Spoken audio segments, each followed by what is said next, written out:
Welcome back to this week's episode of Be Bolder. As we've talked about the last couple of weeks, we've dug in pretty hard on consistency, and don't fret, we won't talk about consistency for another week here. But what we will talk about is the natural progression from consistency into accountability. And I will be the first person to say that accountability is sort of like the annoying little kid sister of consistency that sort of have to drag around if we're being consistent, because we have to be tracking what it is that we're doing. And more importantly, we need to be honest about it, and we need to own it when we're maybe not doing the best that we could do. And on the flip of it, we should own it when we have done the best that we can do, because I see a lot of people shy away from maybe taking accountability on things when they knocked it out of the park and they knocked the cover off the ball. And if someone else is trying to take credit for the things that you've done, or maybe they have a propensity to try to do so, you earned it, take credit for it, be fiercely accountable in both the things that you do and the things that you didn't maybe do. So this week, we're going to chat about accountability, not just for ourselves, but for holding others accountable around us. And I will say this, right? Accountability is hard. Holding ourselves accountable is hard. Holding others accountable is hard. But staying where we are right now, dealing with maybe nonsense or wanting things to change or wanting to move forward in some way, it doesn't get there unless we push through the hard.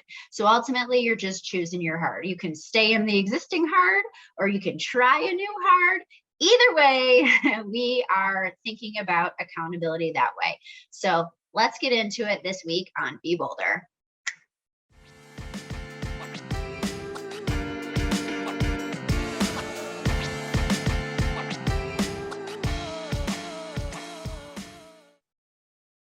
We're going to talk about accountability in two distinct buckets this week. One is accountability for ourselves. We have to own that, take that, and keep it and hold it fiercely.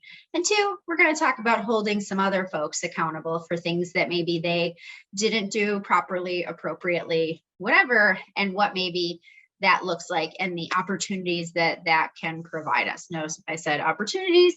It is not a burden. It is an opportunity to sort of help some people find a different way and a different path. So, okay, personal accountability. I get it. It's freaking hard. I understand.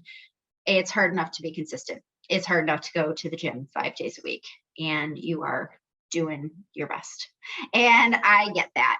But the thing is, we actually do need to try to do our best, whatever our best is on that given day. Okay. And so I understand that we get busy, we get tired, we get distracted, and hell, even I get lazy. We all get lazy. I get it.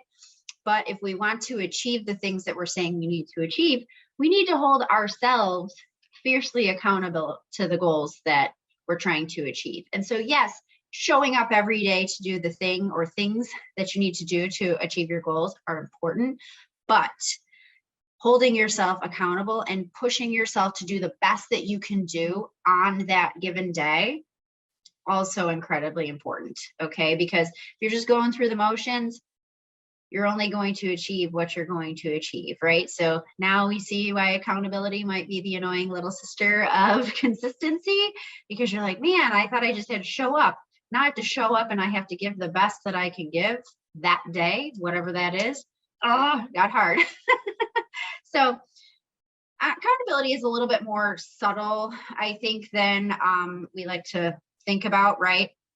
It's not just doing the thing that we need to do every day. It's doing the thing in the best way that we can, like I've said, okay?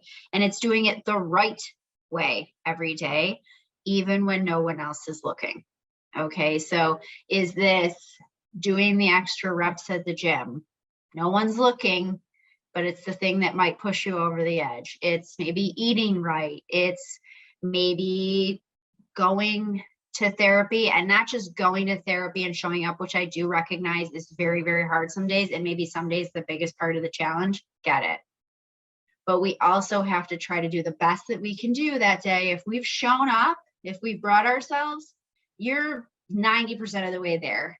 The extra 10% now That's where we're really going to see the difference in the differential. It's holding yourself accountable to see, what the next steps can bring, what layers we can pull back. So great example was therapy. Are you going and actually showing up and putting out the best effort that you can give that day, which could be just opening up a little bit. I hear it. Okay. Secondarily, maybe we are trying to lose weight. We're going to the gym and we showed up. I get it. That's a big part of the step in the process. But did we actually apply effort in doing our workout that day? Or did we just wander around and wink at some folks that maybe we thought were showing us a little something, something that day? So we have to make sure that we are actually putting the effort in. And a lot of times I see this when people are maybe trying to eat better and they're not holding themselves accountable. They're saying, well, I ate consistently, I was pretty consistent about it for, 7 days. I don't understand why I'm not losing weight. Well, were you honest and accountable to yourself about the things? Like if you were tracking your macros, depending if you do that, was that cheeseburger really, made with 93% lean beef, or was it made with 85% lean beef? Because those are going to be fundamentally different things. And you're just hurting yourself when you're not being accountable to yourself. And if you lead teams, ultimately, you're also going to be hurting those teams in a couple of ways. One, you're not doing the thing that you need to do in the best way that you can do it for that team. But two, you're also showing that team like, hell, maybe we don't need to do our best. We can just do. And that sort of sets a tone and a standard. And it's probably not, if you're listening to this podcast, this is not the standard or the tone that you're looking for, right? So I get it. It's tough. The next part of that and sort of leaning into that is you've really got to own your shit. Okay. And that means fierce accountability for the things that you do really right and the things that you do really wrong. Like I said at the onset here, we have to take fierce accountability and ownership of the things that we do really, really right. Why shouldn't we? If we worked really hard to accomplish something or achieve something or get something done, or we beat a deadline, whatever the case is going to be, don't you want to take credit for that? Don't you want people to know, and I'm not saying in a braggadocious way, but don't you want people to know that you did the thing? Because I guarantee you there are people who are going to be real quick on the trigger to try to take credit for the thing that you did. Now, that'll happen in more toxic environments, and maybe you have a great environment, but there's been a time or two in my past where I've done something, beat a deadline, accomplished a goal that everybody said, there's no freaking way that can happen. I did it. And then someone else on the team tried to take credit for it.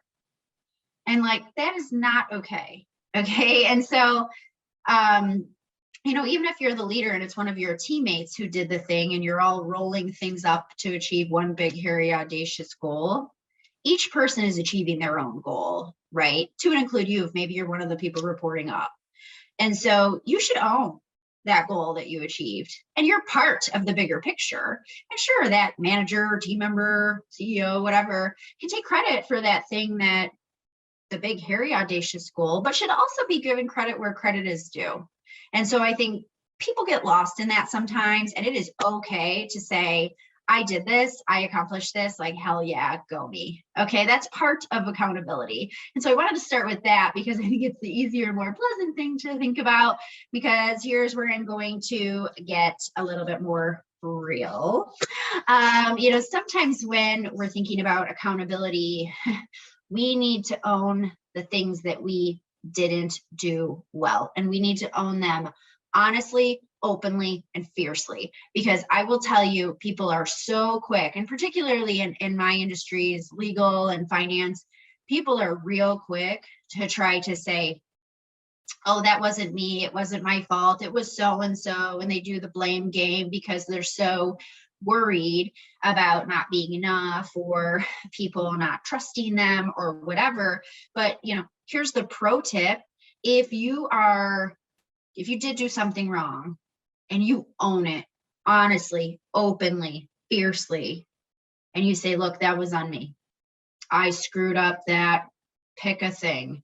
I missed the deadline. I didn't understand what you were asking me to accomplish. Let me go back and let me fix it. I've got this. And then you fix it. And then you, no matter who's watching, right? Because maybe you screwed something up so bad, client, person, whatever is gonna leave. They say, I don't want to work with that business anymore because they didn't, process my mortgage application on time. I don't know. Okay. The next time you do it and you fix the problem, regardless of who's watching, that's holding yourself accountable. You've owned it, you're open about it, and then you fixed it moving forward and you didn't make the same mistake again. That's accountability. Okay. I see a lot of people who want to point and say, well, this is wrong and you did this wrong and you did that wrong. And they can't take accountability for either their team or their own personal actions. And here's the thing. Those are the worst types of leaders that you can possibly have. If someone is always going to blame the people on the team below them for every single thing that goes wrong, that is not an environment that's helpful to you, and you need to get out yesterday. Second, if you are, constantly being blamed, that's going to be a fight that you're just going to be ever present fighting. And how fair is that to you? You can't get ahead if you're constantly worried about whether the person above you isn't, taking blame. And then if I'm going to go one step further, the person who should be taking the most ownership, extreme ownership, if you want to quote Jocko Willink and his book, Extreme Ownership, is that the leader is the person who owns all of those problems. It's not pointing down and saying, so-and-so didn't do this or so-and-so didn't do that, or whatever the case is going to be. No, they should say, I didn't manage my team and the expectations appropriately, and how do we fix it? That's extreme ownership. That's accountability. If you are running your own business, thinking of running your own business, wanting to get to that next level in your career, these are the things that you need to do. And I hope and pray you're doing it in an environment that allows you to fail and allows you to correct your mistakes. We all make them. No one is perfect, as much as we love to try to be. Okay, it's not real. So what is real is when you do make a mistake, you own it, you're open about it, you're direct about it, and then you fix it. Period. Okay. Now, when I say that, I say that because consistency and accountability, when linked together in this way, where you're incredibly consistent and you're fiercely accountable, creates this output of just absolute wild unstoppability. Okay. Because think about it. You're consistent. You hit a roadblock. You're honest, you're open, you're direct about it. You pivot, overused word, I get it. You pivot on to the next thing, you course correct, and you go and you go and you go. Think about how much farther and how much faster you're going to get there if you're just doing those things. It seems like basic blocking and tackling, but I'm doing an entire set of this podcast on this because I will tell you, a solid 75% of the time when I'm watching people in their business, entrepreneurs or lawyers or financiers or whomever it's going to be, they are the ones who a lot of times won't be consistent and, more importantly, won't be accountable. And so when they don't have that, they are prone to failure, absent some wild good luck. But we can't always rely on good luck. What we should make is our own luck. So now I do have to now spin this into, yes, we have to be accountable for ourselves. You got it. I'm going to beat a dead horse. But the other thing that we need to do is we need to hold other people accountable too, whether it's in our organization, in our home, in startup that we're starting, teammates, partners, whatever. I don't care. We need to hold other people accountable too. Now, it's not lost on me that this episode, initially is going to be airing on International Women's Day. Now, before I lose you, this isn't going to be some rah-rah sis boom ba, like women only, screw men. No. If you know me, I am a diversity purist. That means men, women, gender neutral, every race, ethnicity, religion, all of it. When we're thinking about diversity, all of those voices have to be at the table for me. Okay, so you cannot have genuine diversity if you don't have every single voice being heard.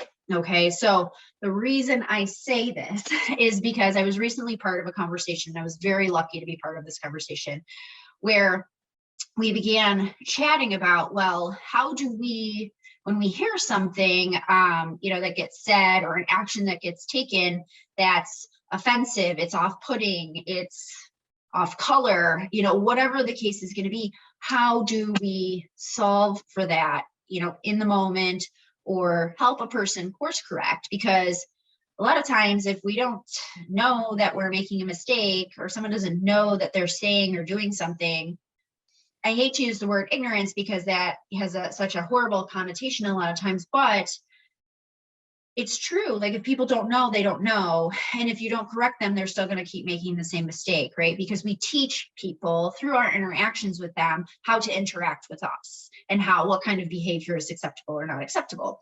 So we started with, well, how do we have a conversation holding people accountable for their actions and their words? And someone actually said on the panel, it was beautiful. They said, look, we have a culture of begin with an assumption that someone has positive intent. And I will say, a majority of the time, the parties saying something, be it offensive, off color, off-putting, more often than not, they're coming from a place where they're not actually trying to be offensive to you, but what came out was incredibly offensive. And so what we do there is we assume a positive intent, but then we still have a discussion with that person and say, hey, the way that you said that made me or whomever feel a certain way. Do you understand that? Here's a suggestion for maybe rephrasing it, because I know you didn't intend to say it in this way or be hurtful or be harmful. And I would tell you a super majority of the time that is going to help the situation. One, you're starting from a place of positivity. You're not coming in hot, okay? You are starting from a place of meeting them where they are and then helping to take someone to the next level and helping to develop their skills, broaden their mindset, etc. Okay, now I hear some of you in your heads going, well, why is it my burden to say to someone that they shouldn't be doing these things or they shouldn't be saying these things? And I hear you, because it can very much feel that way. I get it. But where we have to go is we have to flip the script on ourselves in that scenario. And we can say to ourselves, look at this opportunity to help educate someone so that they don't make this mistake again. And it makes other people's lives, be it mine or people in the future's lives, better. Why wouldn't we want to do that? Now, stay with me. I get that some people are also going to say things that, even though we meet them with a positive intent and we try to offer them tools to course correct, and they just say, hey, look, I said what I said, I meant what I meant, and I meant it the way that I said it. Those are people who are toxic, and we're probably not going to cross and solve and rebuild that bridge in a day. Okay. If that's the scenario and you're in a situation, if that's within your company that you run, you have to think about culturally whether that fits for you and hold those people accountable, because it's your culture that you're building. Okay. If you're within an organization and you have HR departments or whatever the case might be, that might be worth a discussion and worth having, saying, look, you have some cultural concerns. Here's what unfolded. What should we do about it? But again, if we don't speak up and we don't change or let people know that their behavior was offensive, off-putting, off color, whatever the case might be, how do they know to change it? And if you don't say anything to let them know, a lot of times they just keep repeating it because they thought that that statement was okay. And a lot of times it's just not. And so unless we tell folks that it's not, they are not going to change their behavior. And so that is why I say we need to hold people fiercely accountable, because it is just as much our responsibility to help them down a better pathway as it is theirs to course correct the things that they maybe have been misstepping or misdoing. So now I'm would be remiss if I didn't, mention in our book club, we have 2 books. We have the one by Catherine May, Wintering, and we have the one by Alex Harrow, 10,000 Doors of January. In the former, one of the things we think about there, and the reason we picked that book for this cycle was because, you have to hold yourself accountable and take care of you and worry about you and hold yourself to those standards each and every day to take care of yourself. And if you don't, there's some outcomes that can be pretty dangerous from that. So we challenge you to think about that if you're going along and reading here. Secondarily, in Harrow's book, in that tale, the protagonist has to hold some folks fiercely accountable for their actions, and that's really hard in both directions. It is hard to hold ourselves accountable personally, and it's hard to hold some others accountable also, because both of those come with their own set of challenges and frustrations and burdens, but also opportunities. And so I challenge you always to think about, yes, this maybe is painful and I'm not loving it, but it is an opportunity to improve yourself or to help others improve themselves, and ultimately the workplace or the society around us. So I will ask you, if you're thinking about that, isn't that what you in fact want to do? Is that the world, environment, workplace, society that you want to create, where you're improving yourself and you're helping others improve themselves for the benefit of not just you, but your future loved ones too? I'll challenge you to think about that. So I'll leave you with that this week, but I do challenge you to ponder, are you really holding yourself accountable? Are you taking that fierce ownership of things, and are you course correcting when you make a mistake, or are you blaming it on other people? And sometimes we don't like the answer that we have to give ourselves in a moment of quiet. So I'll challenge you to think about that. I'll challenge you to think about whether you've held folks around you accountable. And, if there's things that you want to think about there, or ways that you can improve your behavior to help others improve theirs, I challenge you to think about that too. So with that, have a great week, and thanks for listening. As always, don't forget, don't just be bold, be bolder.